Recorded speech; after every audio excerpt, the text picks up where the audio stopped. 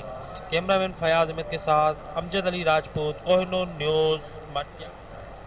فیصل آباد میں کارپوریٹو سوسائٹیز کے رہائشیوں کو پرائیویٹ ہاؤسنگ سوسائٹیز سے زیادہ حقوق حاصل ہیں.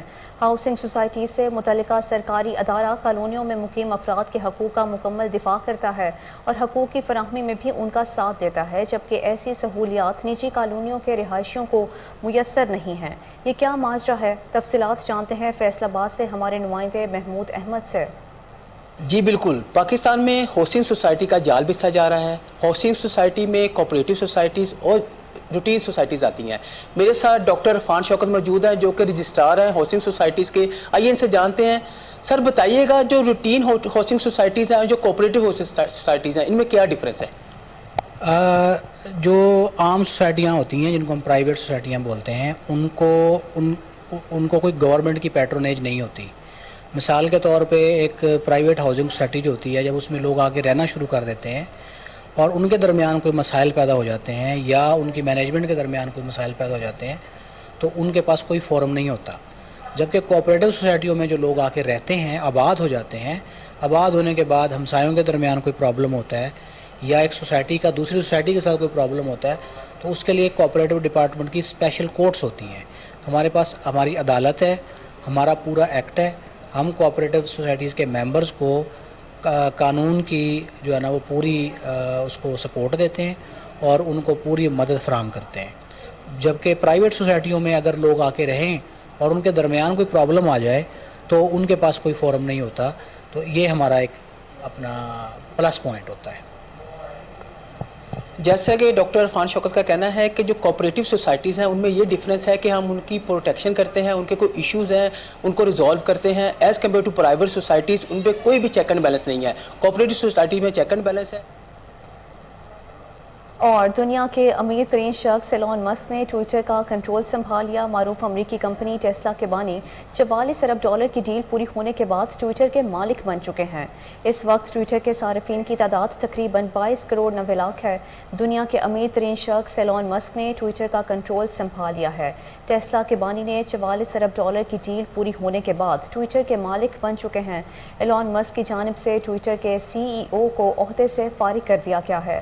میڈیا رپورٹس کے مطابق ٹویٹر کے سی ایف او NET سیگل کو بھی عہدے سے فارغ کر دیا گیا ہے، جبکہ قانونی امور کے سربراہ کو بھی عہدے سے ہٹا دیا گیا ہے. تاہم ایلون مسک اور ٹویٹر انتظامیہ کی جانب سے ابھی تک اس کی تصدیق نہیں کی گئی. معروف امریکی کمپنی ٹیسلا اور اسپیس ایکس کے بانی ایلون مسک نے کہا ہے کہ اشتہارات صارفین کی ضروریات کے مطابق ہوں گے. اس وقت ٹویٹر کے صارفین کی تعداد تقریباً 22 کروڑ 90 لاکھ ہے اور کمپنی کی جانب سے مئی کا آغاز میں تخمینہ لگایا گیا تھا کہ اس کے 5% سے کم اکاؤنٹس جعلی یا سپیم ہیں.